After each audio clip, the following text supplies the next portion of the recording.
on the way home. And when there was a movie that was appropriate, it cost 10 cents. And we would walk to the movie theater and back, and it was safe.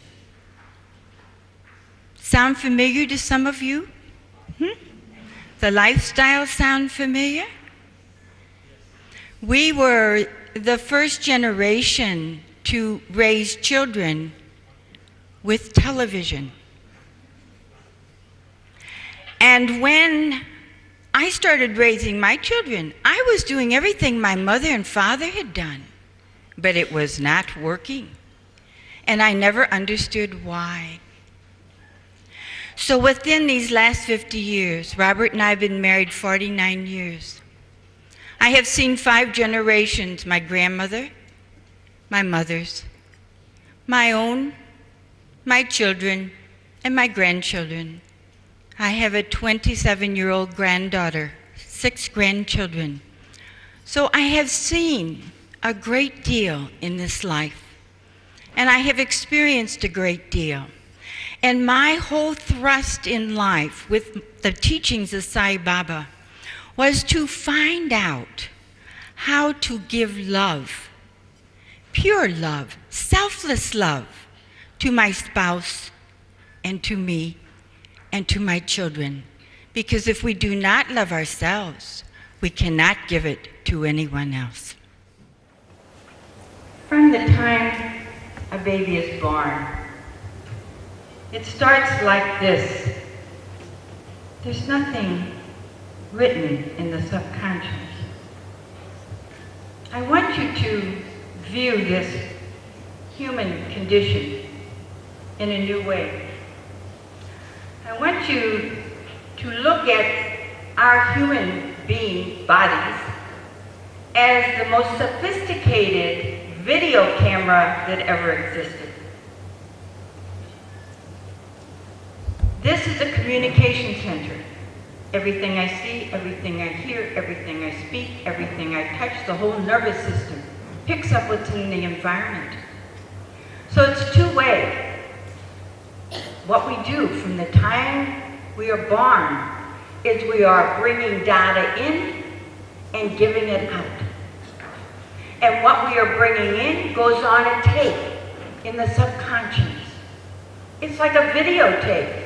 Only the movies and videos can cut out the bad parts and get rid of them. How do you cut out the hurt and the bad parts that go on the tape of our subconscious through our everyday life? Many times, we don't even know what's on the tape of our children. So it is so important that we watch our thoughts, words, and deeds. This is nothing but a communication center. Think about it. That's all we're doing. Right now, all you're doing is watching and listening to me. You might be feeling the presence of others, but you're bringing in everything in the environment for us to learn, only for the purpose of us learning. Now, when a baby's born, it starts like this. After a while, it starts getting to look like this. There are some dark spots on that subconscious. There are some hurtful things or negative things that have happened. And a lot of times, by the time they become teenagers, it looks like this. Now let me ask you an important question. If I threw black ink on this, would you see it? No. And that's what's happening.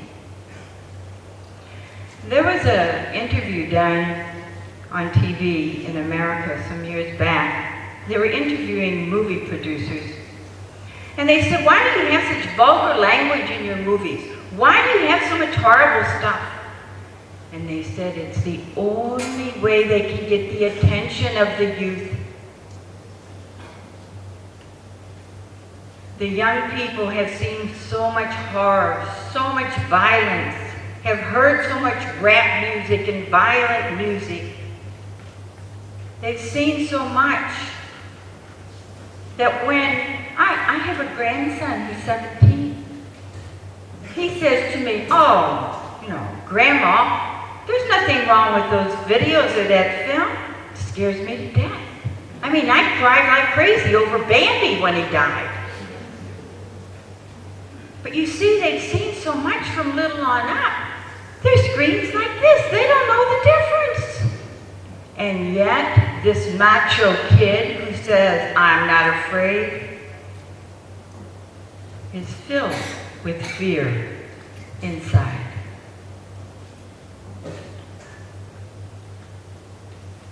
When we have a newborn child, today, Baba has been telling us, as long as I've been a devotee and even before, that the most critical time in a child's life is the first 5 years.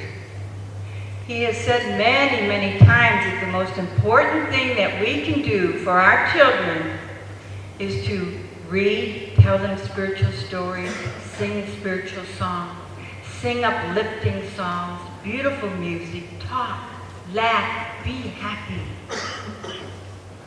So this is what happens. When a child is born, they have now done enough research that in the first 3 years, there's wonderful highways in the brain. They call them myelinated sheaths. They're little runners. And the child doesn't have to understand that you're reading them a spiritual text or how to honor my mother and father. Little neurons go off in the brain, they spark. The child doesn't understand, but it is doing what to the subconscious? It's programming the subconscious.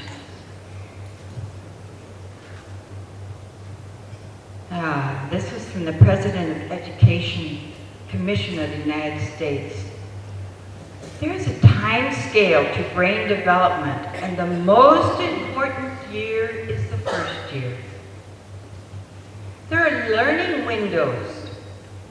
The first year is the ability to understand words. The second year, a child's vocabulary will be determined by how many words he hears. Third year, ability to think, learn, or not learn is developed. The more you speak to your children, the larger the vocabulary. It's all programming the computer. It's programming this child. They claim that their self-esteem is also set in these early years. Now, how can that be possible? Very easy. When a baby is born, the first language that baby speaks is emotion. Peace dwells within. That's emotion, peace. What a baby feels, that's all they can do is feel when they're born. They cry when they let you know that there's something wrong. They laugh when they're happy. So what they want from you is for you to sing to them, to talk to them. And they call it parentese when you say, "Oh, sweetheart, you're so beautiful." You know how we all talk to babies? And they say it makes no difference what language. We all have the same rhythm. And that rhythm, the babies understand. Isn't that interesting? It's the love. Love that's coming through the emotion. Now let me give you 2 examples. The mother brings home a new baby. And the baby wakes up at 3 o'clock in the morning to be fed. The mother gets the baby from the crib and says, "Oh, hi, sweetheart.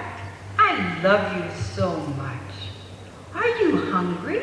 Are you wet? What can mother do to help you?" And you take care of the child, and you talk to it so sweetly. You cuddle it. You love it.